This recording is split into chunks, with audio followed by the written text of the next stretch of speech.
There's a big difference between the way hackers perceive the security world and the way the defenders perceive the security world. Unfortunately, if you want to examine somebody's perspective about the world, those that succeed tend to be right.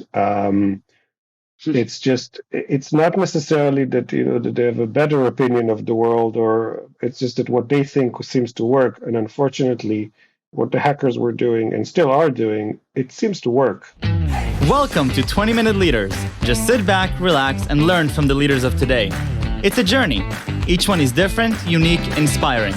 Let's get started.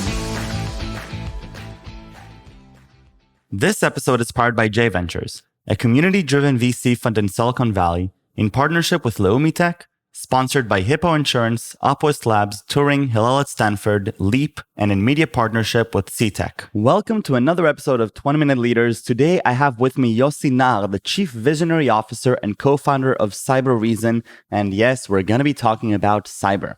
Cybereason is a leader in EDR and next-generation antivirus solutions for enterprises. Yossi is an accomplished software developer and expert in technology architecture, machine learning, big data analytics, and visualization. During his 20 years of industry experience, Yossi has designed and built many products, from cutting-edge security platforms for the defense industry in Israel to big data platforms. His products have been deployed worldwide and used by Fortune 500 companies on a daily basis. Since he founded Cybereason in 2012, the company raised almost $400 million from investors like Softbank, Lockheed Martin, CRV, and Spark Capital.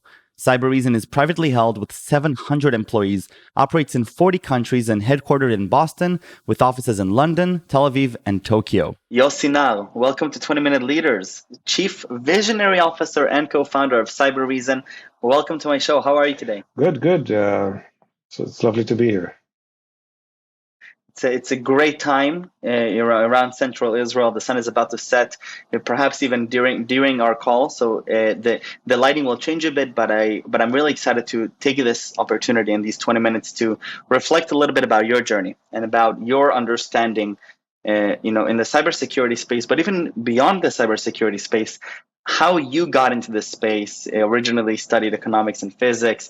You've done quite a few things throughout your career on the engineering side, on the research side, and so I'm looking forward to hearing a little bit about yourself, and then talking a little bit more broadly about cybersecurity as a domain and where we're headed, and the visionary part. So Yossi, take me back a little bit throughout your journey, and how would you look at your journey if you had to reflect back? Well, I think that my journey really started. I think my first, foray into computers, I was in, probably around middle school. It was sixth, seventh grade when I had my first computer, and got a little bit into computer programming when I was 13, 14. I think anybody that... What year? What year is this? 94, 95, probably 93. Wow, so just when the internet is really starting. Yeah, it was a really interesting time. It was kind of I was still a little bit into the BBS scene. I don't know if you know what that is. I don't. So before the internet, there were these basically call-in numbers that you could dial with a modem, and you can log in, and it was kind of a text-based interface where you could do stuff, you could download stuff, you could play online games, but within like a small community. There were like networks of BBSs. It was like this whole thing. It was completely replaced, of course, with the internet when that came in. So first with forums and IRC and like a bunch of other stuff.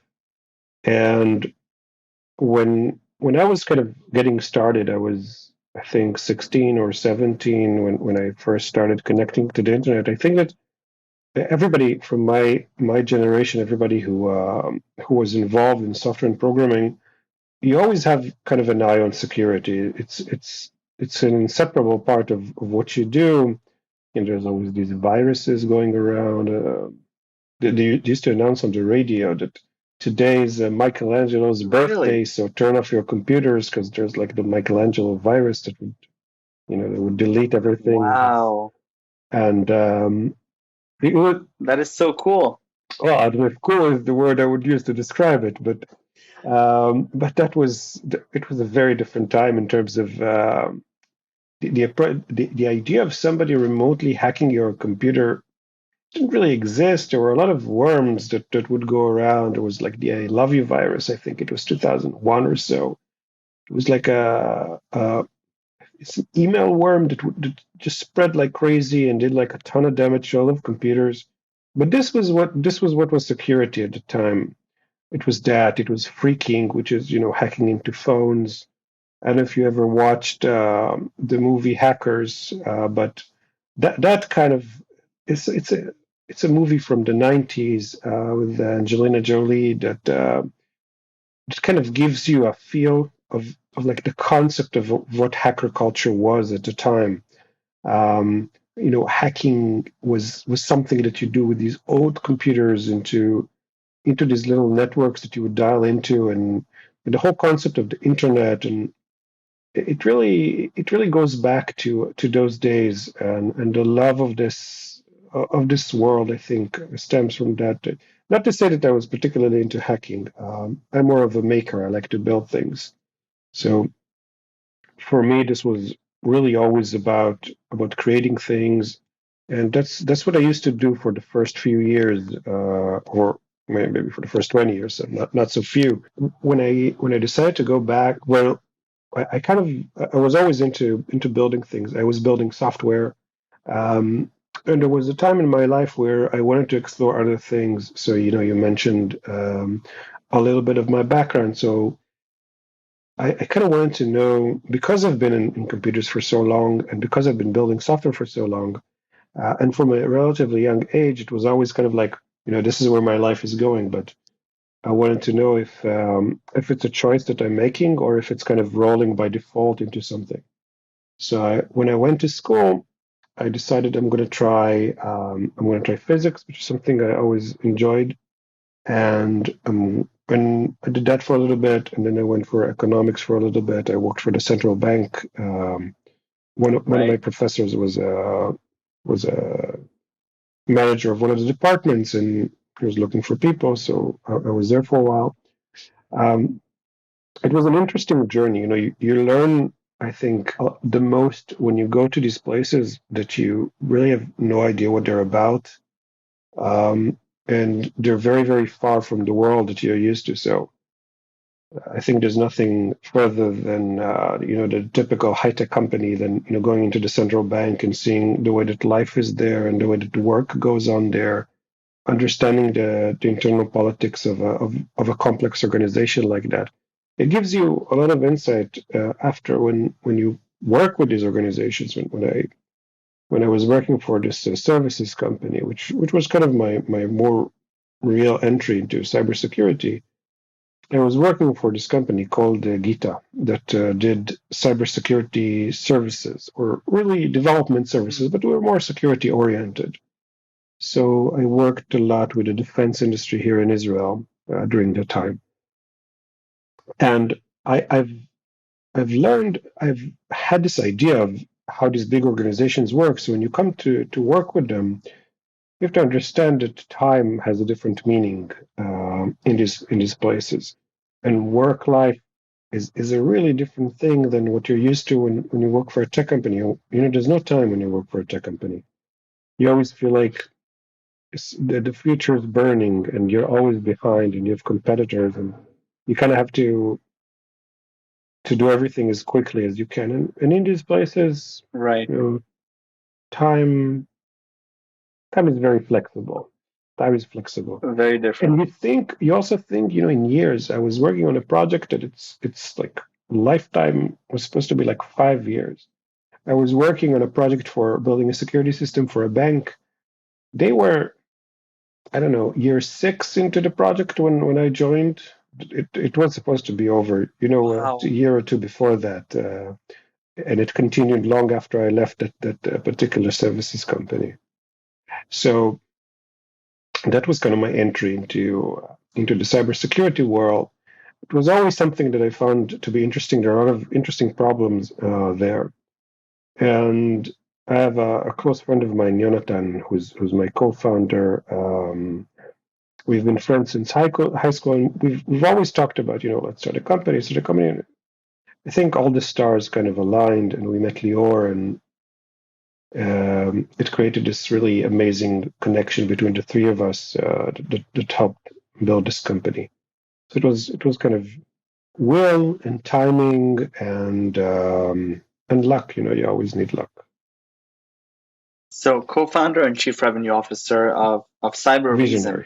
Visionary. Revenue is Visionary, somebody else's yes. problem. No, apologies. Visionary, yes, of course, because that is, that is an awesome title, Thank and you. we started this podcast by mentioning that. I want to understand a little bit, your own vision and your own perspective on what does this mean, on what is the cybersecurity space. You choose to create a company once you get introduced into the space. What does Cybereason do? How does it integrate into the greater scope of how cybersecurity is in your mind? Well, I think that when we entered the market, we understood before we started that there's a problem of perception. There's a big gap between the way hackers think, and we were in the hacking world in different ways for a long time. There's a big difference between the way hackers perceive the security world and the way that defenders perceive the security world. Unfortunately, if you want to examine somebody's perspective about the world, those that succeed tend to be right. It's not necessarily that that they have a better opinion of the world, or it's just that what they think seems to work. And unfortunately, what the hackers were doing and still are doing, it seems to work. And unfortunately, Right. the kind of opposite side of it is that it means that what the rest of us are doing, and it has to do with the cybersecurity company and defenders in general and governments. The way that we think about the world of computers and the world of hacking is very, very different when you look at it from a defender's perspective than from an attacker's perspective. But if the attackers keep winning, probably you need to look a little bit at their perception of the world. And the first question we ask is kind of what is their. We asked two main important questions. One was, what are they afraid of? Which was a key question for us, because it was like, okay, if I could understand the things that attackers worry about, if I could do those things, I'd probably have a better chance of stopping them. And the other thing was, what advantage do I have? Because it seemed like I had no advantage. I had all these systems that I have to constantly patch. I have all these systems to configure. I have to configure them in some optimal way. I have to be on top of everything all the time, and that still doesn't help me because somebody has left a vulnerability in my Outlook Exchange server, and then I'm owned, and now what do I do? Right. So where's the advantage? So these are key questions. So what hackers are afraid of? We just we asked our hacker friends, the people that do this for a living and do this in the military, and they told us about every time that some new security thing came along, they usually weren't very concerned. Nobody cares about your antivirus. They can test them. They can verify exactly how they work. Computers are, despite a lot of myths, computers are incredibly predictable systems, and so you can, if you put in the time, understand exactly what they do and how they work.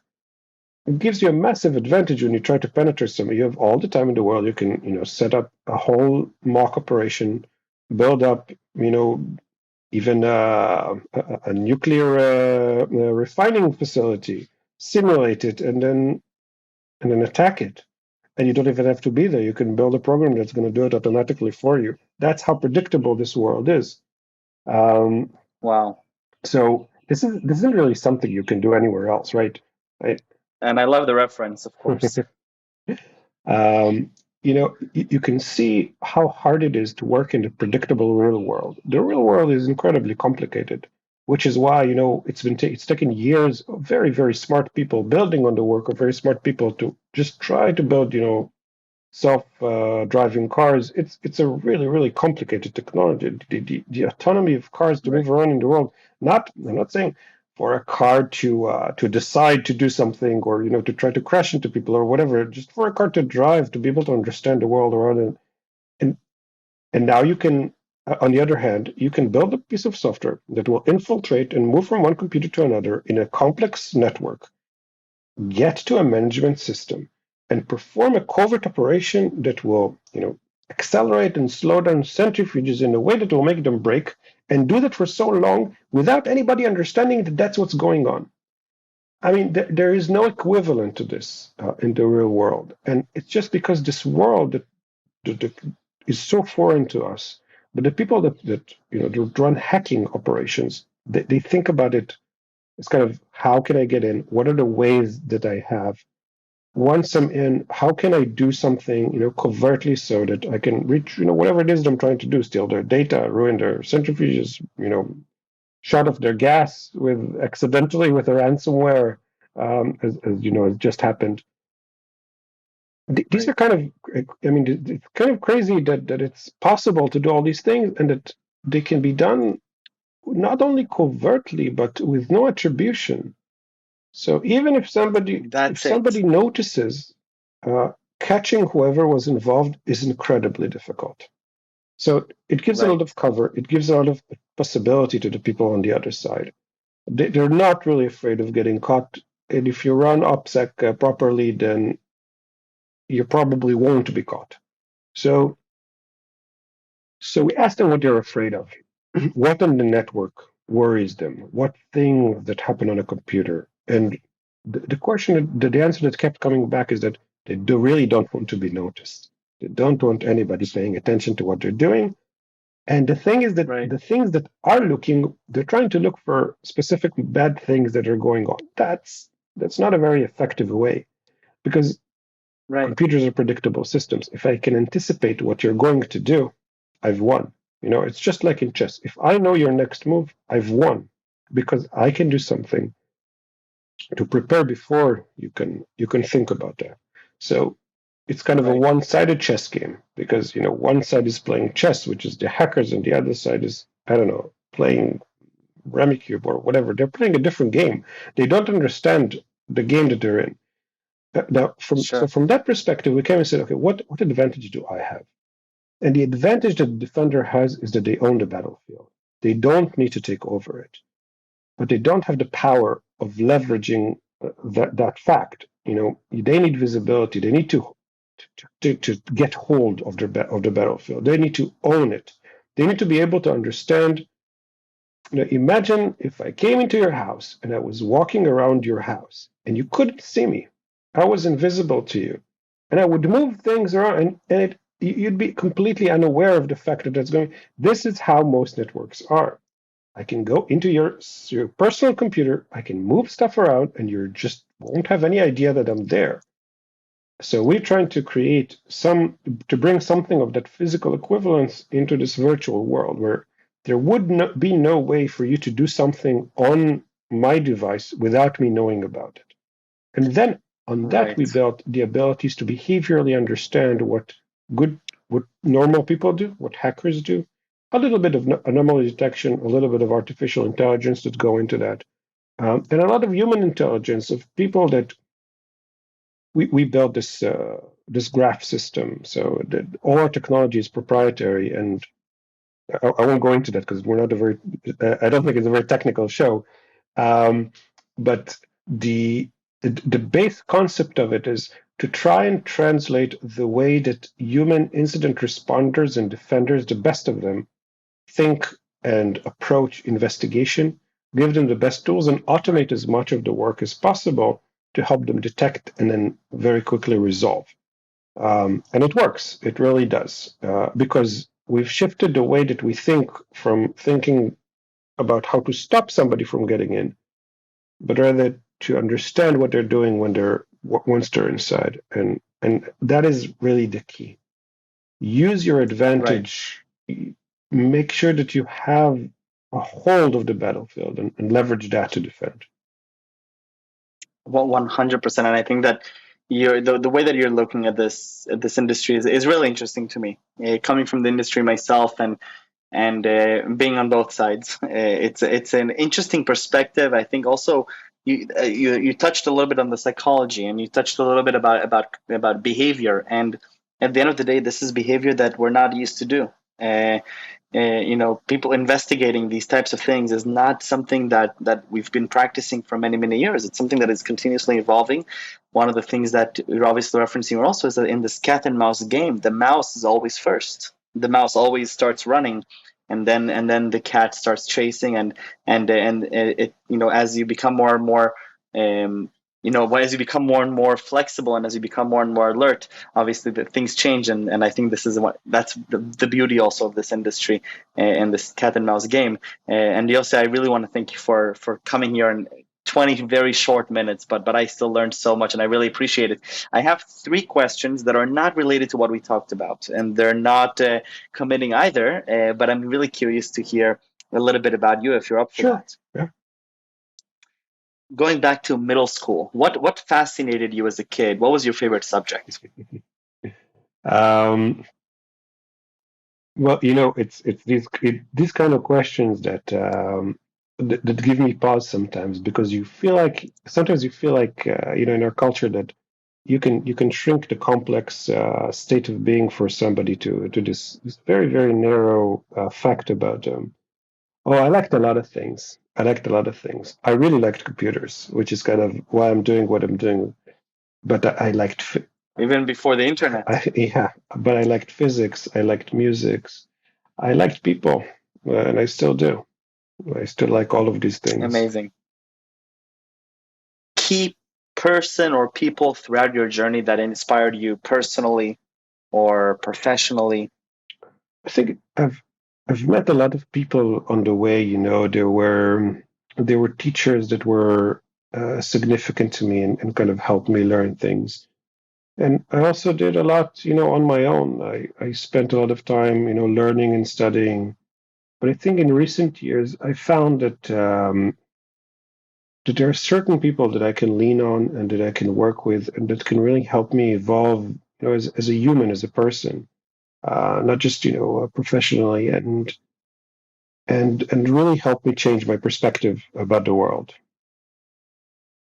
Right.